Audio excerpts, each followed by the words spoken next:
in the backyard of a modest residence in Bel Air, California. A scene was unfolding that defied all physical logic. It was the 1960s, and on that property recently acquired by Bruce Lee and his wife Linda, a legend was being born that would transcend generations. Dan Inosanto, one of the master's closest and most beloved students, watched in amazement at an object that seemed to defy the laws of nature. A heavy bag weighing no less than 700 pounds, equivalent to approximately 317 kilograms. This was not a simple training tool. It was a silent testament to the constant evolution of a man who never settled for the ordinary. While cameras captured those moments for posterity, no one imagined they were documenting something extraordinary. Are you fascinated by discovering the training secrets of martial arts legends? Don't forget to subscribe to our channel and activate the notification bell so you don't miss any incredible stories like this one. Bruce's early training was deeply traditional. In Hong Kong, under the guidance of strict masters, he learned Wing Chun Kung Fu, a martial art that emphasized precise and economical movements. His routines consisted mainly of punches and kicks derived from that ancient Eastern discipline. However, toward the end of the 1960s, something began to change in his philosophy. The influence of Wing Chun, though always present in his heart, began to share space with new revolutionary ideas. Traditional martial arts practices gradually faded from his exercise regimen. Bruce understood that to reach true mastery, he needed to complement his ancestral knowledge with modern and scientific methods. That was when he incorporated extensive back-strengthening routines and heavy weight training. These sessions included striking and kicking extraordinarily heavy impact bags. On one occasion, he expressed a desire that revealed the depth of his ambition. He wanted to be able to punch as hard as he could kick, and to kick as fast as he could punch. By observing the few home videos that survive from that era, as well as fragments of his cinematic films, there's a strong conviction that he achieved that seemingly impossible goal. His kicks possessed an absolutely bewildering speed, while his punches generated devastating power. Bruce's full force in action had dramatic consequences. A complete training partner was capable of sending a 6-foot-tall man flying backward. His straight punches could easily result in broken ribs for any opponent unfortunate enough to receive them. According to testimonies from Jackie Chan, a figure who would later become a legend in his own right, it was impossible to see Bruce's kicks if you blinked even once. This was because the time required to execute a kick was less than a full second. Literally, you could not move your eyes, because in that brief instant when you blinked, the kick had already been executed and completed. Jackie knew this supernatural speed perfectly, not from third-party stories, but from direct experience. In 1972, when he was just 20 years old, Jackie worked as a stuntman in the film Fist of Fury. During filming, he was the one who received the master's flying kick while portraying the Japanese antagonist. The experience left a deep impression on him. A year later, in 1973, Jackie collaborated again as a stuntman in Enter the Dragon, becoming Bruce's favorite double during that production. Jackie himself was extraordinarily fast at executing kicks and punches, which is why his statement about Bruce carried even greater weight. If someone as fast as him declared that Bruce was significantly faster, then we were talking about truly superhuman speeds. In addition to Jackie Chan, another close student and intimate friend of Bruce, James Coburn, used to recount a particular anecdote. According to his own words, Bruce trained with a 700-pound heavy bag. James was a direct witness to how Bruce kicked that bag, sending it crashing into the ceiling, a sight he described as both inspiring and overwhelming. He was the fastest person you would ever see in your life, James recalled. You would extend your hand, and he was already everywhere. We used to train at his house. We had that 700-pound bag hanging from a huge L-shaped iron beam installed in his yard. It was suspended with a large spring, and when he kicked it, he bent it completely. When I kicked it, I was the one who ended up bent. James Coburn's statements made it absolutely clear that Bruce had surpassed the capabilities of conventional heavy bags. A regular heavy bag weighs approximately 70 pounds, but the one Bruce used was custom-made, completely filled with metal, reaching those astonishing 700 pounds. He did not do it to show off or prove anything, but because he literally could not use a lighter, non-metallic bag without destroying it completely. There are contradictory accounts claiming that Bruce never trained with this heavy bag.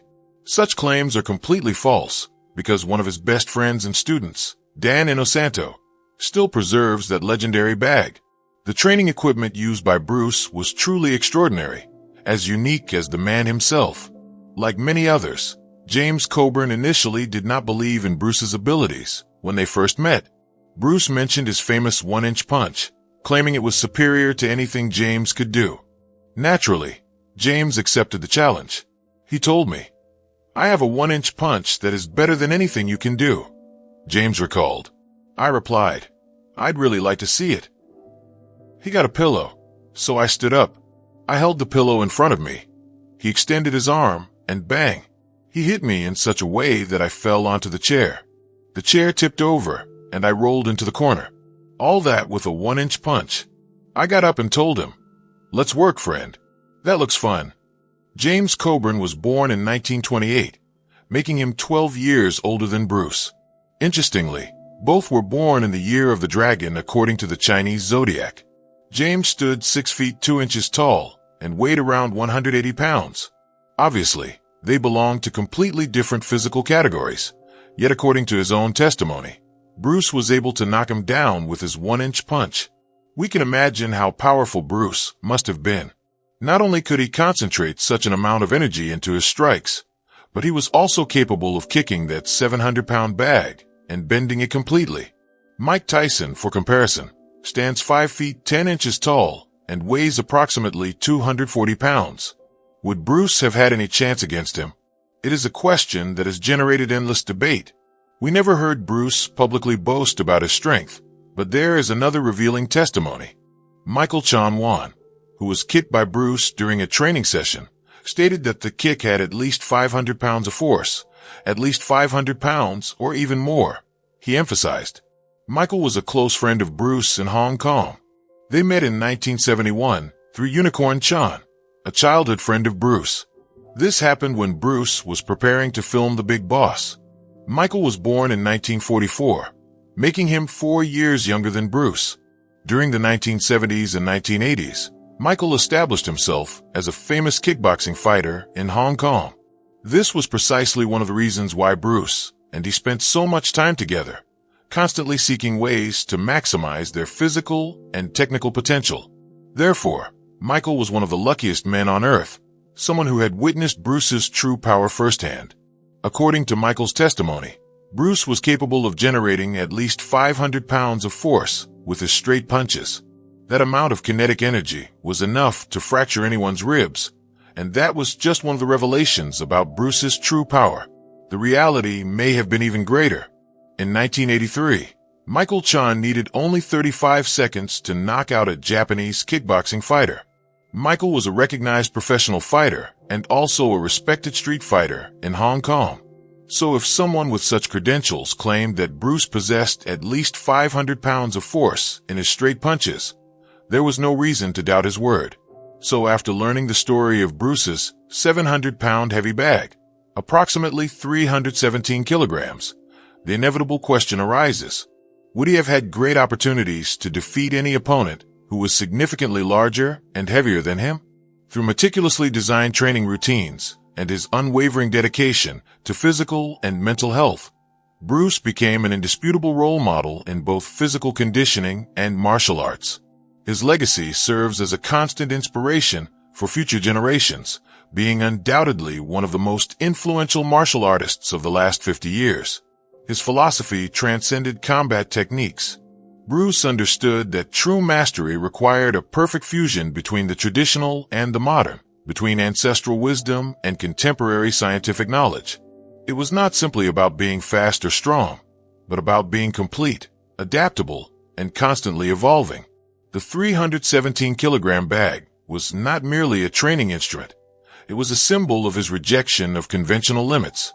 While other practitioners settled for standard equipment, Bruce sought challenges that pushed his body beyond what was considered humanly possible.